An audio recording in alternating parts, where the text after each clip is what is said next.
नमस्कार। हरी भूमि news bulletin में आपका स्वागत है। सबसे पहले नजर डालते हैं आज की प्रमुख हेडलाइंस पर।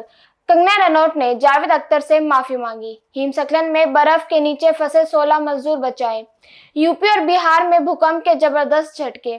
एक और पति ने वीडियो बनाकर किया सुसाइड। बच्चों को बेचने वाली महिला को फांसी पर लटकाया। 7 बार जहरीले इंजेक्शन लगाकर पत्नी की हत्या की। पहाड़ों में बर्फबारी और बारिश से बिगड़े हालात। बांग्लादेश में किताबों से इंदिरा गांधी की तस्वीरें गायब।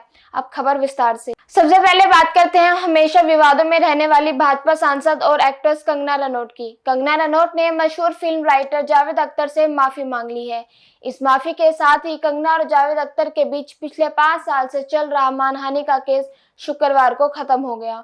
एक्ट्रेस ने मुंबई के बांदा कोर्ट में दाखिल अपने बयान में कहा कि मेरी वजह से जावेद को जो असुविधा हुई उसके लिए मैं माफी मांगती हूँ।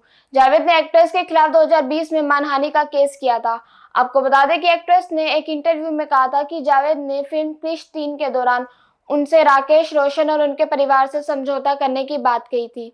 उस दौरान कंगना और ऋतिक के अफेयर को लेकर विवाद चल रहा था। अब कंगना ने सोशल मीडिया प्लेटफॉर्म इंस्टाग्राम पर कहा है कि आज मैंने और जावेद जी ने मानहानि केस से सुलह कर ली है। जावेद जी बहुत अच्छे और उन्होंने मेरी बतौर डायरेक्टर अगली फिल्म के लिए गाने लिखने के लिए भी हाँ कर दी है। बांदा के कोर्ट में घटना सुनवाई चली। इस दौरान दोनों कोर्ट में मौजूद थे। कंगना रनौत ने सुशांत सिंह राजपूत की मौत के बाद एक टीवी चैनल को दिए इंटरव्यू में महेश भट्ट, करण जौहर और जावेद अख्तर को सुसाइड गैंग भी कहा था। कंगना का बयान सामने आने के बाद जावेद अख्तर ने उनके खिलाफ मानहानि के तहत शिकायत दर्ज करवाई। अब बात करते हैं उत्तराखंड के, जहां चमोली जिले में भीषण हिमस्खलन हो गया। माना गांव के पास हुए हिमस्खलन में बर्फ के नीचे फंसे 47 सड़क निर्माण श्रमिकों में से 16 को बचा लिया गया है। शेष लोगों को बचाने के प्रयास जारी है। मुख्यमंत्री पुष्कर सिंह धामी ने बताया कि हम आईटीबीपी की मदद ले रहे हैं। जिला प्रशासन और अन्य सभी संपर्क में हैं और हम जल्द से जल्द सभी को बचाने की कोशिश कर रहे हैं। सीएम धामी ने कहा कि भारत तिब्बत सीमा पुलिस और बीआरओ के कर्मियों द्वारा राहत और बचाव अभियान जारी है।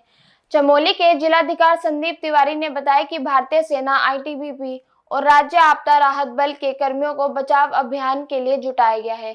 उत्तराखंड के चमोली में हिमस्खलन के मामले में गृह मंत्री अमित शाह ने भी सीएम धामी से बात की और मजदूरों की जानकारी ली।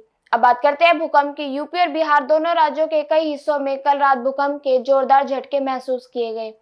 भूकंप की वजह से लोगों को घरों से बाहर निकलना पड़ा। हालांकि अभी तक इस भूकंप से किसी जान माल के नुकसान की कोई सूचना नहीं मिली है। राष्ट्रीय भूकंप निगरानी और अनुसंधान केंद्र के अनुसार सुबह 2:51 बजे काठमांडू से 65 किलोमीटर पूर्व में सिंधोपाल चौक जिले में कोडारी राजमार्ग पर रिक्टर पैमाने पर 6.1 तीव्रता का भूकंप दर्ज किया गया। देर रात एक के बाद एक 2 झटके महसूस किए गए। एक भूकंप का केंद्र नेपाल की राजधानी काठमांडू के पास रहा तो वहीं दूसरा बिहार बॉर्डर के पास। रिक्टर स्केल पर भूकंप की तीव्रता क्रमश 6.1 और 5.1 मापी गई है। अगली खबर आगरा से आ रही है, जहां पत्नी के उत्पीड़न से तंग आकर टाटा कंसल्टेंसी सर्विस के रिक्वायरमेंट मैनेजर के पद पर तैनात मानव शर्मा ने आत्महत्या कर ली है। जान देने से पहले मानव ने एक वीडियो बनाया जिसमें उन्होंने कहा कि प्लीज मर्दों की सोचो, बेचारे बहुत अकेले हैं। इसके बाद फंदे पर लटक कर जान दे दी। सुसाइड का ये वीडियो सोशल मीडिया पर वायरल हो रहा है। डिफेंस कॉलोनी सदर के रहने वाले मानव शर्मा ने मरने से पहले 6.57 मिनट का वीडियो बनाया। गले में फंदा और आंख में आंसुओं के सैलाब के साथ मानव ने पत्नी से मिला वो दर्द बयां किया जो वे शादी के बाद से झेलते आ रहे हैं। उन्होंने रोते हुए कहा कि कानून में युवाओं को सुरक्षित करने की जरूरत है, नहीं तो कोई बचेगा ही नहीं जिस पर इल्जाम लगा सके।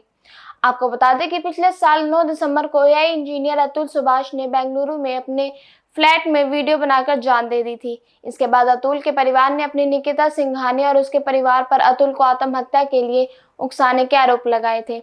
इस वीडियो के बाद पूरे देश में महिलाओं के लिए बनाए गए लचीले कानून पर बहस छिड़ गई थी। अब बात करते हैं चीन की। चीन में बच्चों का अपहरण कर उन्हें 30-30 हजार रुपए में बेचने वाली एक महिला को फांसी पर लटका दिया गया है। सूचना के अनुसार करीब 1 दशक में 17 बच्चों का अपहरण और उनकी तस्करी करने की दोषी चीनी महिला को शुक्रवार को गुइयांग में फांसी दी गई। सरकारी समाचार एजेंसी शिन्हुआ ने ये जानकारी दी। चीन वर्षों से संगठित गिरोहों द्वारा बच्चों के अपहरण की समस्या से जूझ रहा है, जो उन्हें भीख मांगने और आपराधिक गतिविधियों के लिए निसंतान दंपतियों को बेच देते हैं। अब खबर यूपी से, जहां बरेली में पीएसी बटालियन के सिपाही रवि की पत्नी मीनू की हत्या का सनसनीखेज खुलासा हुआ है। एसपी मुकेश चंद्र मिश्रा ने प्रेस वार्ता में बताया कि रामपुर जिले के मिल्क थाने के गांव सिहारा निवासी रवि ने अपने दोस्त बिथरी के गांव सैदपुर खजूरिया निवासी शानू और प्रेम नगर के माधोबाड़ी निवासी जतीन के साथ मिलकर मीनू की हत्या की थी।